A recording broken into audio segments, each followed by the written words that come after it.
Je suis à Toulouse depuis 2001, donc ça fait 20 ans que je suis à Toulouse. Et j'ai ouvert ce magasin depuis octobre 2016.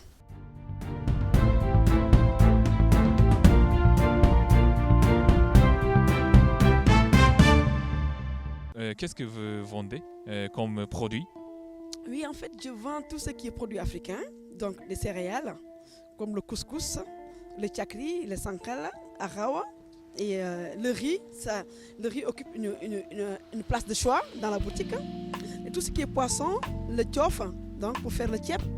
Il y a aussi la dorade. Et je vends aussi tout ce qui est produit de mer, à savoir les geeks et les yets, comme on dit, pour faire un bon tieboudian, naturellement. Et il y a aussi tout ce qui est donc crevettes et tout ce qui est donc les ingrédients pour faire un bon soupe kanya. Je vends aussi de la boisson, qu'on s'appelle tout ce qui est vimto et gingembre. Et en grosso modo, moi je pense que ce magasin est conçu pour être le miroir des produits africains. Moi c'est ça que je résume en fait. Vous entrez chez la Linguère, vous êtes en Afrique. Voilà. J'imagine qu'il y a beaucoup de clients sénégalais, n'est-ce pas?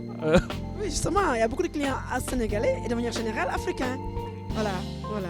Et même, il y a aussi des Français qui viennent. Parce qu'il y a des Français qui aiment découvrir. En plus que nous, on a beaucoup de produits qui soignent et qu'on ignore. Tels que le gombo, déjà, qui a beaucoup de vertus. Il y a aussi tout ce qui est donc les plantes plantains. Donc il y a tout ce qui est gari.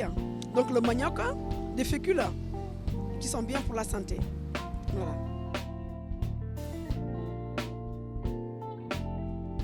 Comment l'idée de créer cette épicerie était arrivée pour vous? Oui, justement, en fait, j'ai décidé de créer ce magasin. C'était en 2016, quand j'avais fini mes études. Et ça a coïncidé avec la crise économique de 2008. Et du coup, donc, j'avais du mal à trouver un travail dans le cadre de mes diplômes. Et du coup, donc, j'avais décidé de me lancer pour être auto-entrepreneur. Et en plus que toujours, je me suis battue pour dire que moi, je ne vais pas compter sur un salaire. Je vais être autonome dans ma vie et indépendante. Et j'ai toujours rêvé d'être entrepreneur. Voilà, c'est ça qui m'a poussée à le faire. Est-ce que vous pouvez un peu en plus parler de votre parcours académique et aussi professionnel? Oui, justement, en fait, je suis venue à Toulouse en 2001 pour poursuivre mes études. Et premièrement, donc, j'étais à la fac des lettres, l'actuelle Jean Jaurès. Et j'ai poursuivi mes études en lettres jusqu'à la licence. Après, j'ai décidé de faire les sciences de l'éducation parce que j'ai été toujours obsédée par l'éducation. Donc, j'ai eu une licence et un master en sciences de l'éducation. Comme je n'avais pas la possibilité de faire les concours pour être enseignante, donc j'ai changé carrément de parcours, sachant que peut-être j'avais dans l'idée de repartir au Sénégal pour servir mon pays, naturellement. Donc, j'ai fait un master en sciences politiques. Et après ce master, donc pour boucler la boucle, j'ai fait un master 2 en sciences, comment ça s'appelle, TIC, technologie de l'information et de la communication. D'accord? Et peut-être je vais vous dire malheureusement ou heureusement, toujours j'étais dans l'optique de rentrer. Donc je me suis mariée et je suis restée en France. Ah, ok. Quand vous êtes marié, ça fait longtemps? Ben, depuis 2008, je me suis mariée. Donc voilà, je suis mère de 2 enfants. Et du coup, donc, jusqu'à présent, je me dis que j'ai toujours l'idée de repartir au Sénégal, de rentrer. Mais en ce moment, comme je suis bien, donc je suis bien à Toulouse, je suis bien en France, vaut mieux peut-être m'épanouir, c'est-à-dire investir ici en attendant de voir le projet du retour. En tant qu'une femme, est-ce que c'est vraiment difficile de s'occuper de vos enfants en travaillant ici dans cette épicerie? Oui, je dis bien oui, c'est très dur. Et surtout le début où les enfants étaient petits en fait, à bas âge. Maintenant qu'ils sont un peu autonomes et que j'ai aussi l'aide de mon mari, qui me soutient beaucoup, énormément. Et je ne sens pas trop la fatigue, trop les contraintes.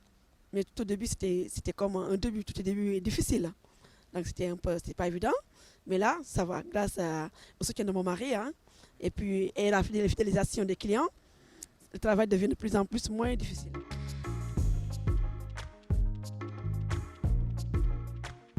Dans votre vie, qu'est-ce qui compte plus Pour moi, ce qui compte dans la vie, c'est le travail. Parce que c'est le travail payé en fait. J'ai toujours adhéré à cela, à cette philosophie. J'ai dit pour réussir dans la vie, il faut travailler. Il n'y a pas de secret et il n'y a pas de saut métier. Je pouvais dire que j'ai un bac plus 5, je vais être un niveau 4, d'accord? J'ai fait comme tout le monde, je vais être dans les bureaux, mais je ne l'ai pas fait.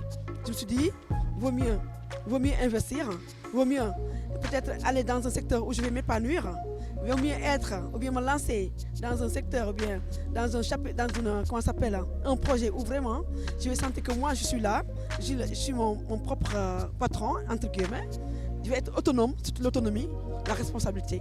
C'est ça pour moi qui compte dans la vie. Est-ce que vous avez l'élément qui manque dans votre vie? Je peux dire, dans ce contexte du Covid, heureusement que les métiers de la bouche, les métiers alimentaires n'étaient pas trop touchés, heureusement, d'accord?